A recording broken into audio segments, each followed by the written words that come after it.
The popular saying that the police is your friend may not ring true anymore for 5 former detainees who spent 6 weeks inside the Onitsha Area Command police cell over allegations of robbery. The victims Ifeanyi Ezenakwe, 44, Somtochukwu Udemba, 21, Emmanuel Keke, 24, Ifeanyi Ifere, 28, and Ifeanyi Igekweaba, 21, said they were not robbers and had nothing to do with bearing arms, but were actually caught in the web of power play and struggle for business interests between two Onitsha-based big men. They narrated how the police arrested 5 of them on July 30th at the National Inland Waterways Authority Motor Park at the Bridgehead, Onitsha, as a result of a civil dispute over the control of the park by some popular businessmen. They further recalled that they were arrested while doing their legitimate duty in the Newa Park as employees of a popular transporter, alleging that their arrest was instigated by someone in conflict with their boss. They further alleged that the area commander, John Ogbuabaka, personally led policemen under his command to raid the park, shooting into the air to scare people. They said they were arrested on July 30th and detained in the police custody until they were granted bail on August 1st and mandated to report at the station on August 3rd. According to them, when they reported, they were again hounded into the cell and arraigned them before a chief magistrate court in Onitsha the next day, August 4th. They claimed that when the complainants discovered that the charges slammed against them, conduct likely to cause breach of the peace earlier filed in the court by the police was not as grievous as he wished, he instigated and colluded with the police area commander to amend the charge to armed robbery. Though the complainants and the area commander denied this when contacted, the former detainees alleged that when eventually the robbery charge was slammed against them in the amended charge, the court adjourned the case and ordered that they should be returned to police custody following serious objections raised by their defense counsel, led by Chris Ajugwe.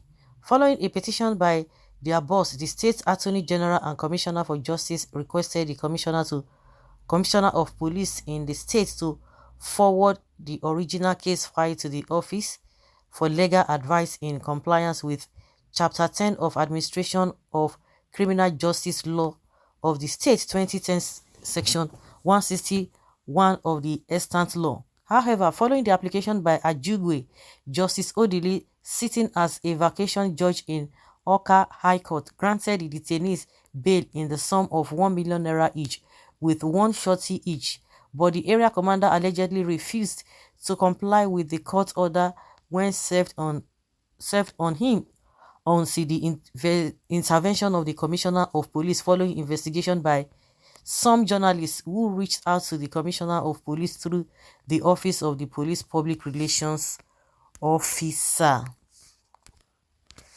The accused persons were released from police custody on September 16th from where they are headed to Onitsha General Hospital for medical attention.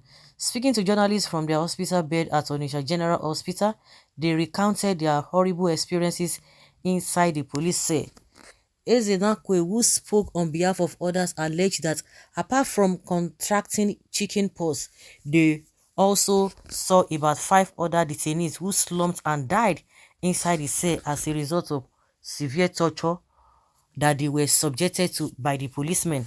He further alleged that 3 of the deceased slumped and died right inside the cell, while 2 others died outside the cell.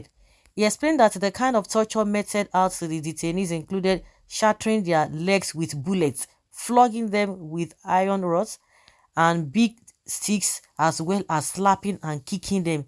He added that once any of the victims slumped and died, police officers would move the body to a morgue and thereafter tell their friends and relations who come to the station to see them that they were never in police custody.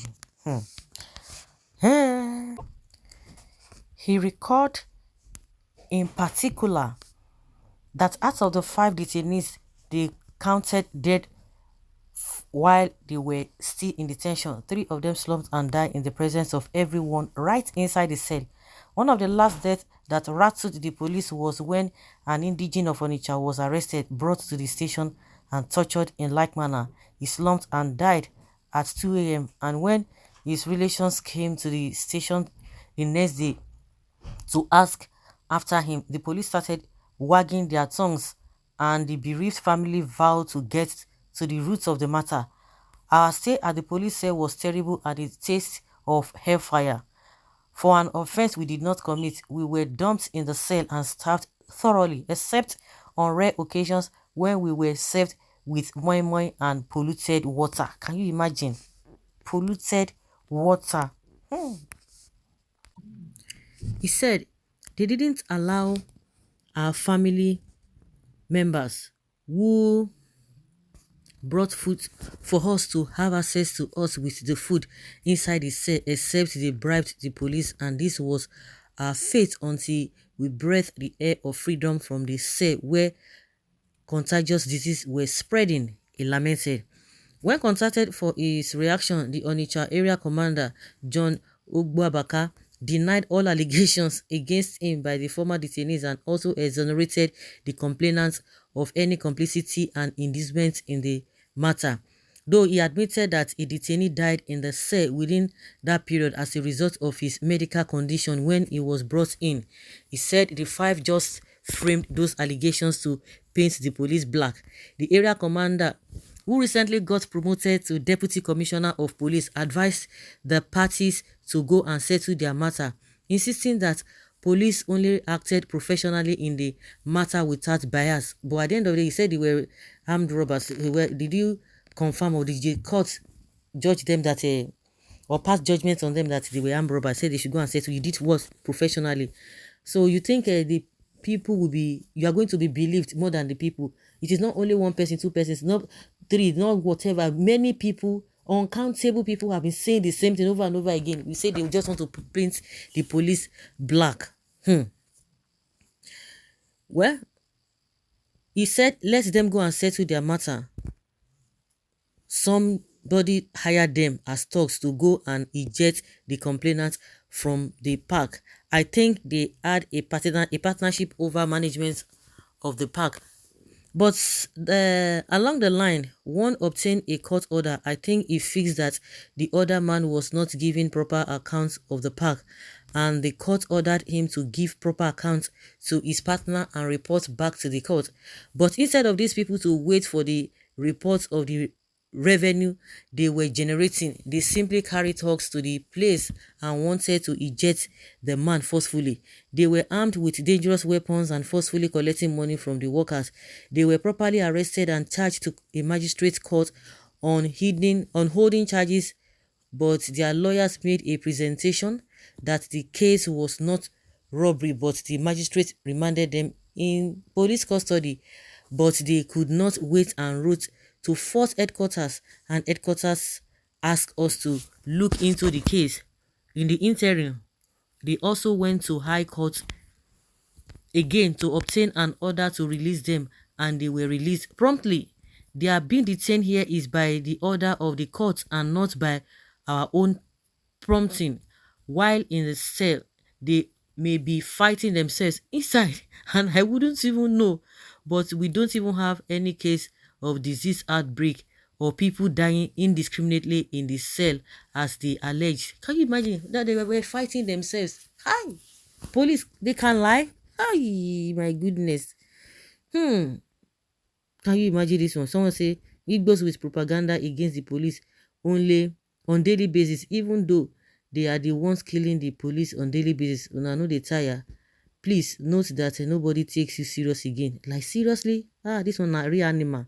Your hatred for the Igbos will cost you a lot. So I think all those people who are complaining all over the country, they are Igbos too. Well, it's a real animal for even saying this. No sense of reason. It is a pity for your generation.